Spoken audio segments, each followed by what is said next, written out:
This is to inform our valued viewers that we will be live streaming one of their favorite shows tomorrow.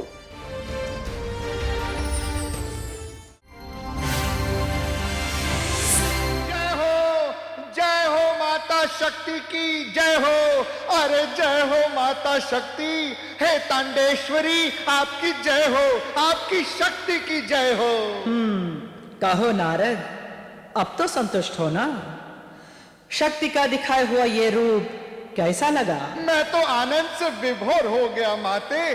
धान पर मूसल पड़ता है तभी छिलका निकलता है, ऐसे नहीं। नारद, आधा सेर के ओछे बर्तन में सेर भर का अन्न नहीं समाता।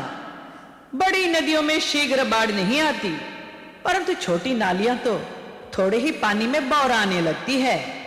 यही दशा है ज्ञान और लक्ष्मी की। कवि लोग अपने ज्ञान का डिंडोरा इधर उधर पीटते रहते हैं और लक्ष्मीवान लक्ष्मी के प्रदर्शन को ही बड़प्पन समझते हैं।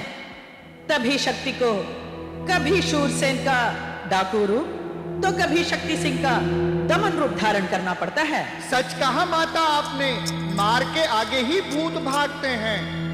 परंतु फिर भी आपने न जाने क्यों विद्यासागर और राजलक्ष्मी को जैसा दंड देना चाहिए था वैसा दंड नहीं दिया। अहंकार के नाग का फन माता पूरी तरह कुचल देना चाहिए। नारद, जब रोग हल्का हो तो वैद्य सन्निपात की औषधि नहीं देता। जब छोटे बाण से काम चल रहा है तो ब्रह्मास्त्र क्यों चलाया जाए? धन्य हो माता, धन्य हो।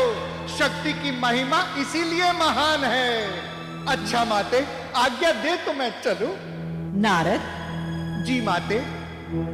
विष्णु लोक तो तुम अवश्य ही जाओगे। हाँ जाऊंगा तो सही माते।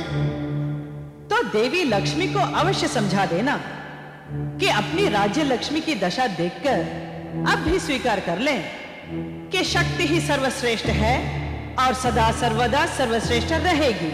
हे माते, ये तो आप नहीं कहती तब भी मैं उन्हें भली भांति समझा देता। ये तो मेरा प्रथम कर्तव्य है। अच्छा माते, आज्ञा दे। प्रणाम। नारायण नारायण।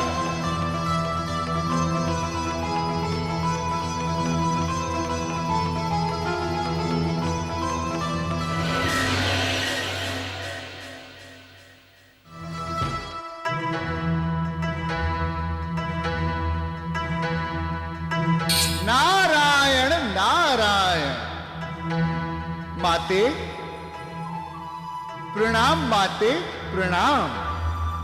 कहो नारद, बड़े प्रसन्न दृष्टिगोचर हो रहे हो। सचमुच माते, मेरी प्रसन्नता का पारावार नहीं।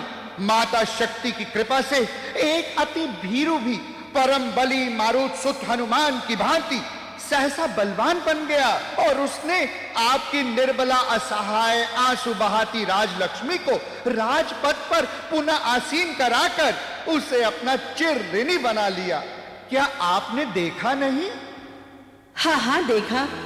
तो क्या माते, इससे निर्विवाद सिद्ध नहीं हो गया कि शक्ति ही सर्वश्रेष्ठ है, ना विद्या ना लक्ष्मी।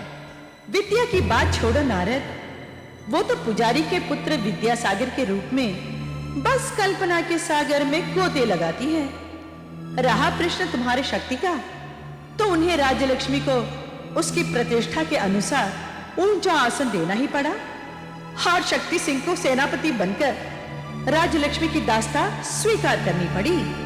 माता, इस घटना को आप इस प्रकार क्यों नहीं देखती कि शक्ति ने अहंकार रूपी शूर सैन का दमन कर प्रजा को सुरक्षित बनाया है?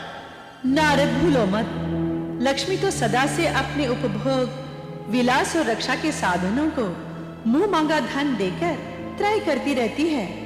शक्ति सिंह सेनापति पद के लोभ में राजलक्ष्मी का दास बन चुका है। कुछ भी कहो माता, राजलक्ष्मी को शक्ति सिंह के बल के सामने जीवन भर अपनी पलकें झुकाकर रखनी होंगी, अन्यथा उसका राजवैभव टिक नहीं पाएगा। नारद, तुम देवी शक्ति के रौद्र रूप के भ्रम में आकर लक्ष्मी के महत्व को कम मत आंको। वो शक्तिमान उस राजलक्ष्मी के चरणों में सदैव लौटता रहेगा तुम चिंता जाकर अपनी माता सरस्वती की करो।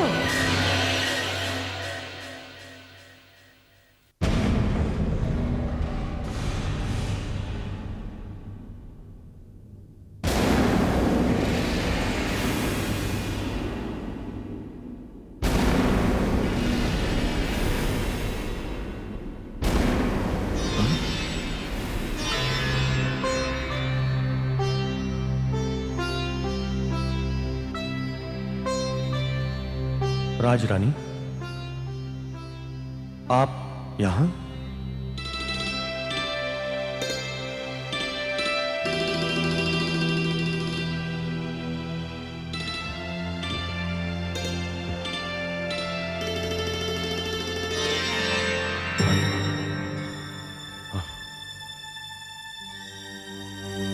नहीं शक्ति सिंह, यह तुम्हारा भ्रम था।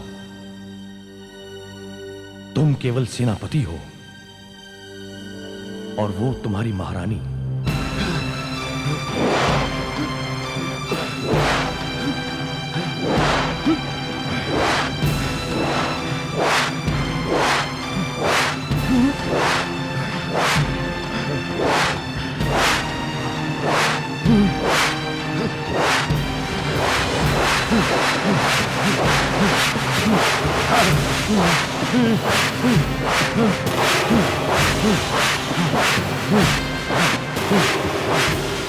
परमवीर सेनापति शक्ति सिंह की जय हो। महारानी राजलक्ष्मी का विशेष अंगरक्षक आपसे मिलना चाहता है। भेज दो उसे। जो आज्ञा महाबली।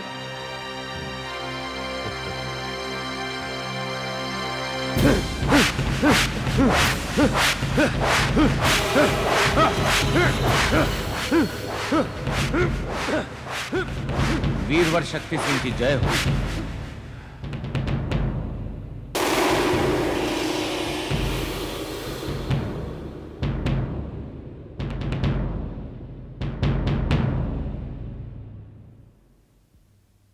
वीरवर, महारानी राजलक्ष्मी ने आपके लिए उपहार भेजा है। सैनिक, इसे ले जाओ।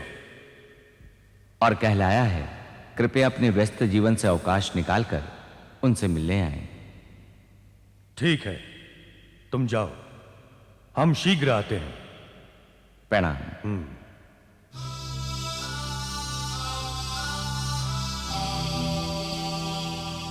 हे प्रिय, हमारे हृदय में बज रहे वीणा के स्वर क्या अब तुम्हारे हृदय द्वार पर भी आहट करने लगे? हमारा है प्रिय, हमारा है।